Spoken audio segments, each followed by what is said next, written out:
ఇవి తీసుకోండి బాబు.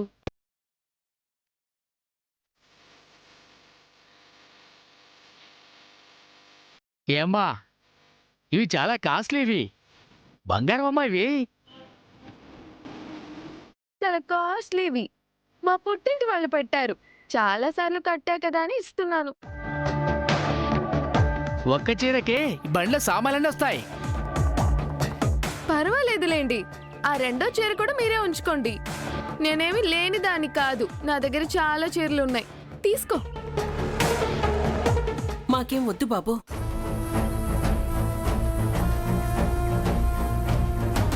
చూడు, ఆ చీరలన్నీ ఇచ్చేసే. ఎందుకత్తయ్యా? వాణి, కీర్తి, అవి తీసుకోండి.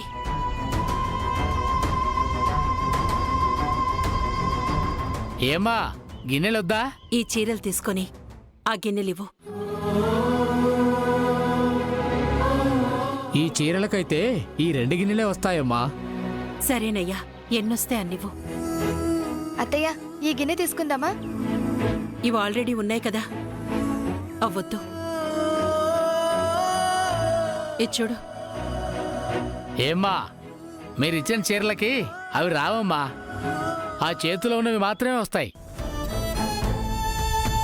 కీర్తి, దాని అవసరం మనకు లేదమ్మా. అక్కడ పెట్టే. ఏంటమ్మా జాను, అత్తాకోడలు కలిసి షాపింగ్ చేస్తున్నట్టున్నారు? అవునన్న, సామాన్లేవో కావాలట. చీరలిచ్చి తీసుకుంటున్నారు.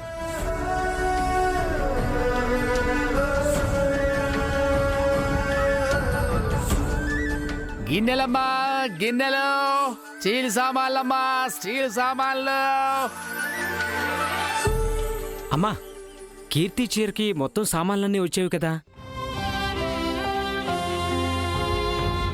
అన్ని సామాన్లు తీసుకుని ఏం చేస్తారా?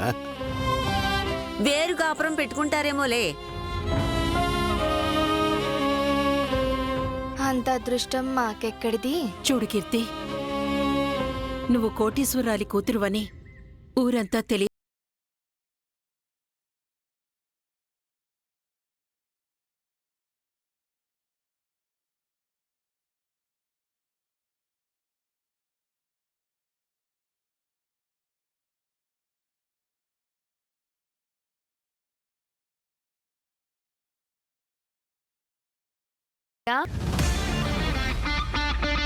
నీ చీరలేసి తీసుకుంటే మీ అత్తకి మర్యాద ఉండదని నీకు తెలీదా? బాగుంది. అక్క చీరలయ్యగా వచ్చే చాలీ చాలని గిన్నెలతో ఈ ఇంట్లో వంట కూడా చేయలేం. అందుకే నా చీరలు ఇస్తానన్నాను.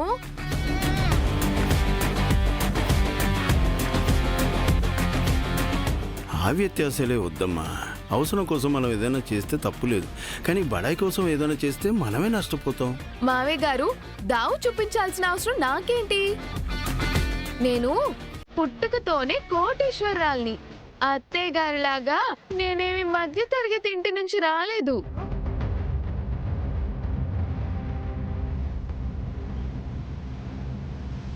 వదినా, ఏం మాట్లాడుతున్నావు? నేనే అన్నాను, ఉన్నదేగా అన్నాను. అత్తయ్య గారిలా ఏమీ లేని దానిలాగా నేను ఉండలేను అంటున్నాను. కీర్తి, కావాల్సిన గిన్నెలు తీసుకున్నాంగా, మాటలు ఎందుకు? లోపలికి వెళ్దాం పద. బాగుందక్క.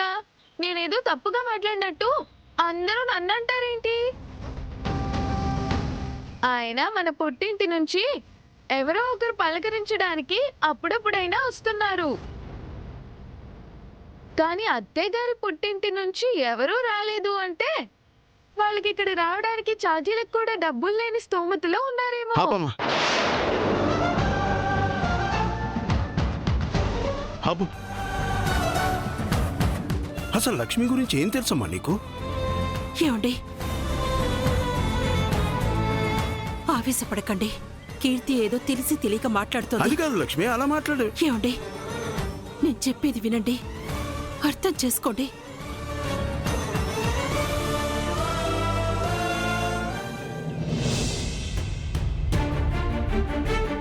ఎందుకు వదినా అప్పుడప్పుడు నీ నోటికున్న తాళం ఓపెన్ చేస్తావు? కాస్త సైలెంట్ గా ఉండడం నేర్చుకో.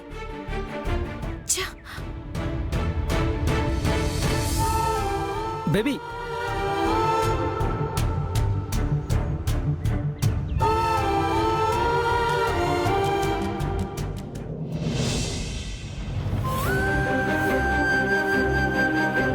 ఏమండి, నా పుట్టు పూర్వోత్తరాల గురించి పిల్లలతో మాట్లాడకూడదనుకున్నాం కదండి.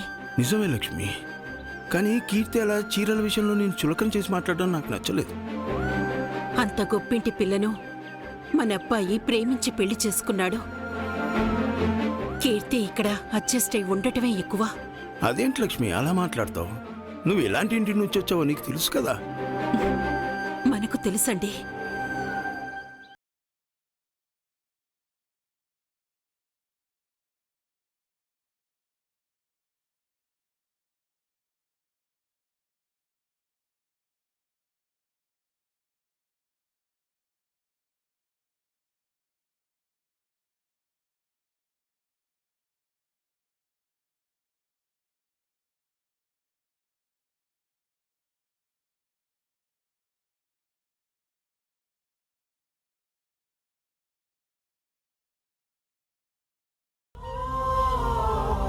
మన గతం గురించి కొడుకులు కోడళ్లతో చెప్పి లేనిపోని గౌరవాన్ని సంపాదించుకునే ప్రయత్నం చేయటం నాకిష్టం లేదు. నాకు కావాల్సింది కుటుంబంలో ఆప్యాయత, అనురాగాలే, ఆస్తులు అంతస్తులు కావు. ప్రతిదానికి సర్దుకుపోయే మనస్తత్వం నీది. నేనేమో నీ పేరు మీద ఇల్లు కట్టి దానికి లక్ష్మీ నివాసం అని పేరు పెట్టగలనా లేదా అని భయం వేస్తుంది లక్ష్మి. ఆ మనిషి మాట తప్పి వెళ్ళిపోయాడని నువ్వు అనుకుంటా.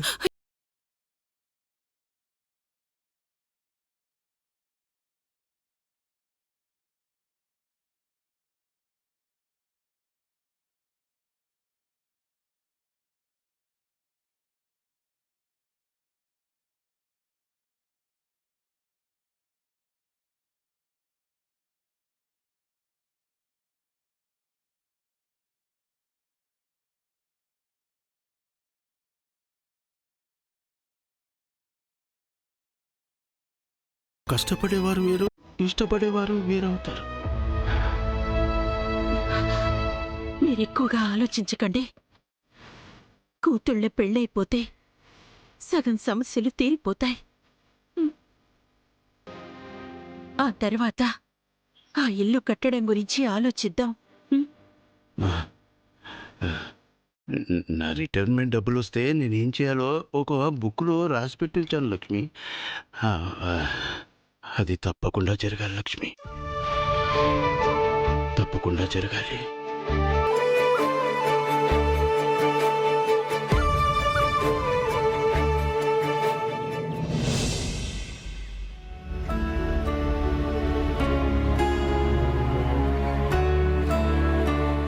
ఏమండి, సిద్ధుకి సంబంధాలు చూస్తున్నామన్నారు.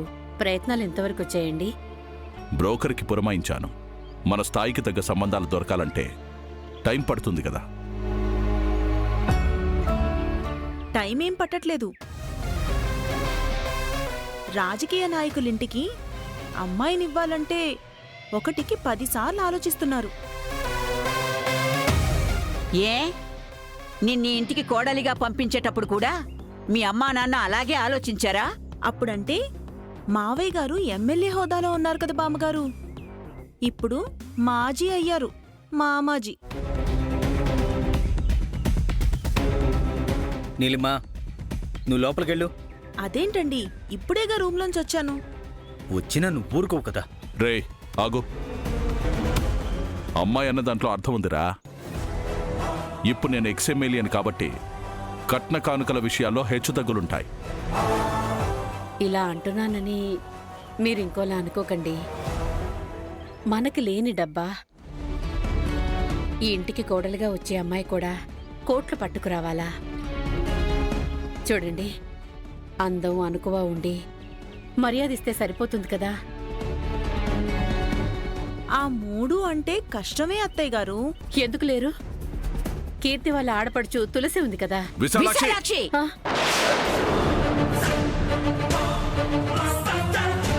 ఏమంటున్నావు నువ్వు? అది కాదు, అమ్మాయి లక్షణంగా ఉంటుంది, గుణవంతురాలు.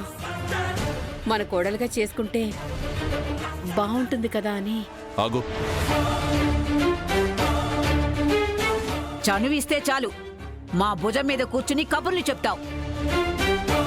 ఆ పిల్లకి కుజదోషం ఉంది. అది పెళ్లి పీటల మీద కూర్చున్న రోజే పెళ్లి కొడుకు పాడెక్కాడు. దానికి సంబంధాలు రావు, చావులే వస్తాయి. అమ్మా నువ్వు ఊరుకోమ్మా. ఏమైందన్నమ్మా? ఎందుకంత కోపంగా ఉన్నావు? ఏం లేదురా, జ్యూస్ ఏమైనా చేసేమంటావా? అత్తయ్య, మీరు బత్తాయిలు తర్వాతైనా పిండుకోవచ్చు. విషయం సిద్ధు చెవిలో పడేయండి.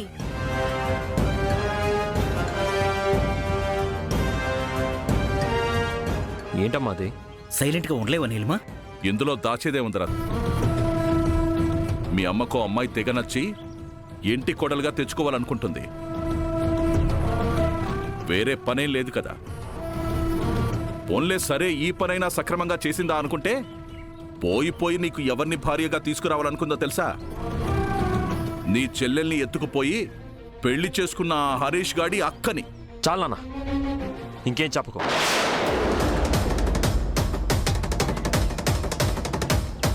చూడమ్మా, నువ్వు కాబట్టి నేనేం అనలేకపోతున్నాను. ఇదే మాట ఇంట్లో వాళ్ళ నుంచి కాకుండా బయట నుంచి వచ్చుంటే వాళ్ళు ఒక్క క్షణం కూడా భూమి మీద ఉండేవాళ్ళు కాదు. అసలు ఆ ఇంటి ఊసి ఎత్తడమే నాకు ఇష్టం ఉండదు. అలాంటిది వాళ్ళ ఇంటి అమ్మాయిని మన ఇంటికి తీసుకురావాలని ఎలా అనుకున్నారు? ఒకసారి మీరు వెళ్ళినందుకే నాకు నచ్చలేదు. అమ్మాయి అందంగా ఉంటుందంట సిద్ధు. అప్సరసలా ఉన్నా సరే ఐ డోంట్ కేర్.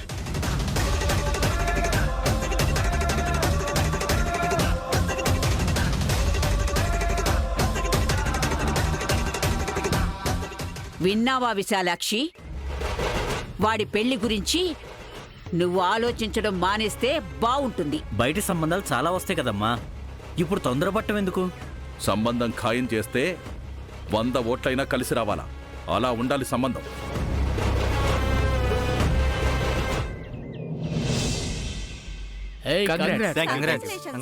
మ్యారేజ్ అంటే మన బాస్ కి పెళ్లి కాడిస్తే లీవ్ కన్నా ముందు లక్షలు ఇస్తాడు. మరి మీ పెళ్లికి ఎంత ఇచ్చారేంటి? 2 లక్షలు ఇచ్చాడు. ఓ మై గాడ్, రెండో పెళ్లి చేసుకుంటే 5 అయినా ఇస్తాడంటావా? ఇస్తాడు. Police complaint.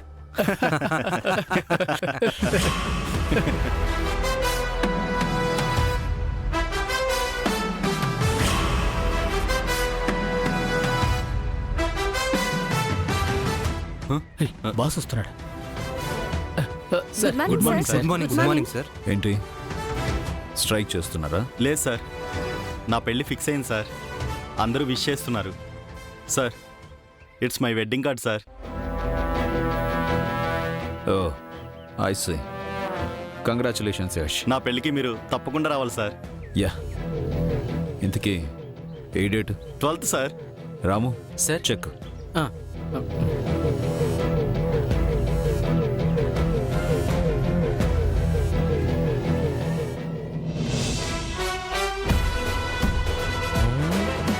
తీసుకో, 12 lakhs చెక్. 31st పెట్టుకోవాల్సిందిరా పెళ్ళి.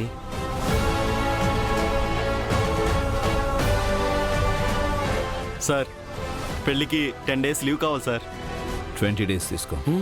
లైఫ్లో ఇలాంటి మూమెంట్ మళ్ళీ ఇంకెప్పుడు ఎంజాయ్ చేయవు కదా. Thank you sir.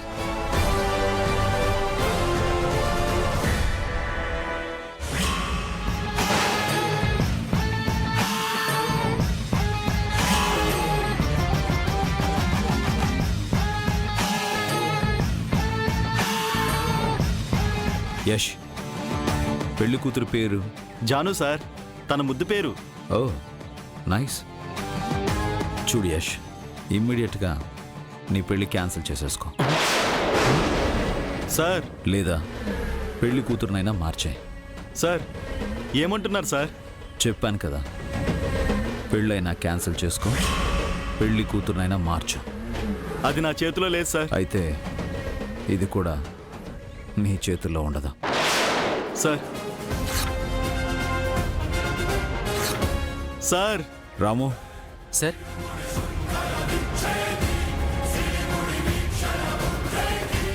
లీవ్ కూడా క్యాన్సిల్ చేశాను. వెంటనే రిజైన్ చేసి వెళ్ళి పెళ్లి చేసుకో. ఏమైంది సార్? చూడు యష్, నువ్వు ఇక్కడే జాబ్ చేస్తున్నావు అనుకో, మార్నింగ్ బ్రేక్ఫాస్ట్లో ఫోన్ చేసి జాను కాఫీ తాగావా అని అడుగుతాం. ఆఫ్టర్నూన్ కాల్ చేసి జాను లంచ్ చేసావా అని అడుగుతాం. స్నాక్స్ బ్రేక్లో కాల్ చేసి జాను స్నాక్స్ తీసుకున్నావా అని ఆ పేరు పదే పదే పలుకుతావు. I can't bear it. Janu అనే పేరు నేనే పలకాలి. ఆ పేరు ఇంకెవరి నోట వినకూడదు.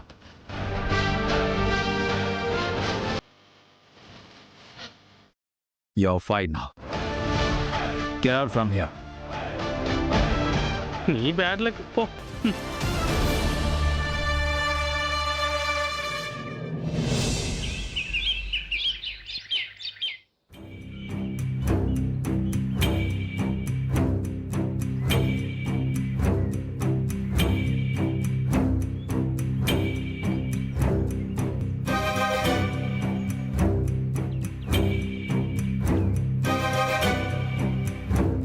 ఏంటి బసవా, జోష్ తగ్గింది?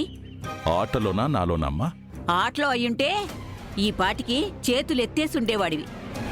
నీ చేతులు కదలడంలో నెమ్మదిచ్చాయి అని అంటున్నాను. మన రాజకీయ శత్రువు ఆ మునిస్వామి గురించి ఆలోచిస్తున్నానమ్మా. దేనికి? అధికారంలో ఉన్న వాళ్లకే మేయర్ పదవి రావడం ఆనవాయితీ కదమ్మా. అదే జరిగితే నా కొడుకు సిద్ధు రాజకీయ భవిష్యత్తు ఏంటా అని.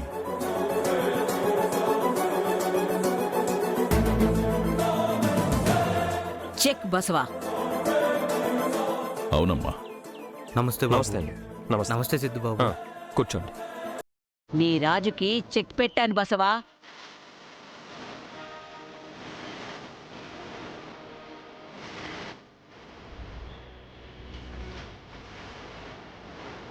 నానమ్మా, నేను ఒక పావు కదపనా? ఛాన్స్ లేదురా సిద్ధు. ఆడు మనవడా, ఆడు.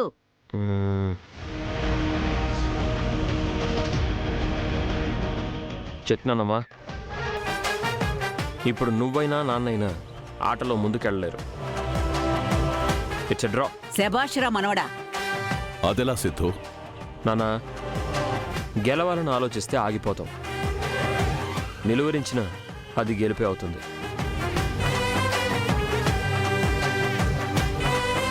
సరే, నాకు చిన్న పనుంది, వెళ్ళొస్తా. సరే.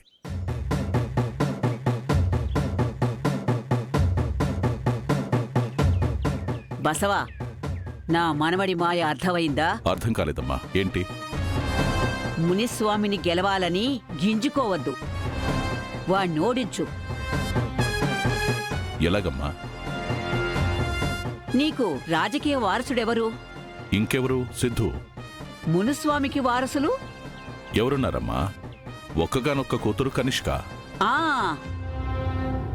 ఆ పిల్ల ఇంటి గడప తొక్కితే మేయర్ కుర్చీని నీ కొడుకెక్కుతాడు. అమ్మా, రాజకీయాల్ని వాడుకునే అవకాశం వచ్చినప్పుడు వాడుకోవాలి బసవా. రాజకీయాల్లో ఎప్పుడు శాశ్వతం, శత్రుత్వం రెండూ ఉండవు.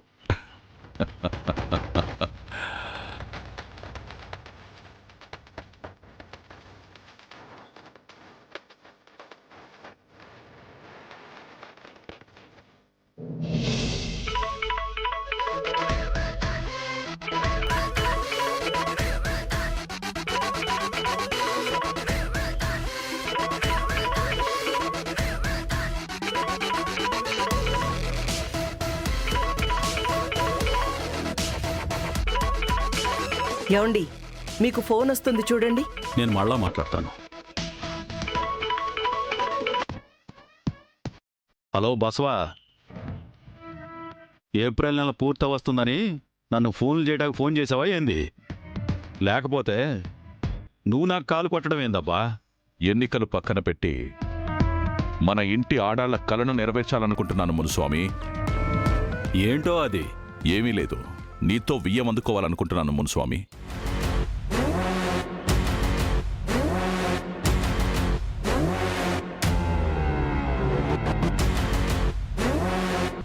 ఏ కోపం వచ్చిందా మునుస్వామి? ఆశ్చర్యంగా ఉంది బసవా. నిన్ననే నేను నా భార్య నీకు ఫోన్ చేసి ఇదే మాట అడుగుదాం అనుకున్నాం. అహం అడ్డొచ్చి ఆగిపోయాం. నువ్వు కూడానా? అవునబ్బా, నా కూతురు కనిష్క ఎప్పుడూ ఏది అడిగింది కాదు. అట్లాంటిది పెళ్ళంటూ చేసుకుంటే నీ కొడుకునే చేసుకుంటానని పట్టుపట్టినది. నా కన్న కూతురు మాట కాదనలేక నిన్ను ఎట్టా అడగాలో తెలియక మేము సతమతం అవుతుంటే నువ్వే కాల్ చేసినావు. చూసావా మునుస్వామి, మన 2 కుటుంబాలు కలవాలని రాసిపెట్టుందేమో. రేపు ఇంటికి రమ్మంటావా బసవా? ఇంటికి కాదు, పెద్దమ్మ గుడికొచ్చేయండి. మనం మాటామంతి కలుపుకోవాలనుకుంటే ముందు అబ్బాయి అమ్మాయి కలుసుకునే ఏర్పాటు చేద్దాం. అట్నే రేపు ఉదయం 10 గంటలకు దర్శనం. సరే, ఉంటాను. ఏమైంది బసవా? గుళ్ళో కలుద్దామన్నారమ్మా. అమ్మాయికి శుభవార్త చెప్పు. అలాగే.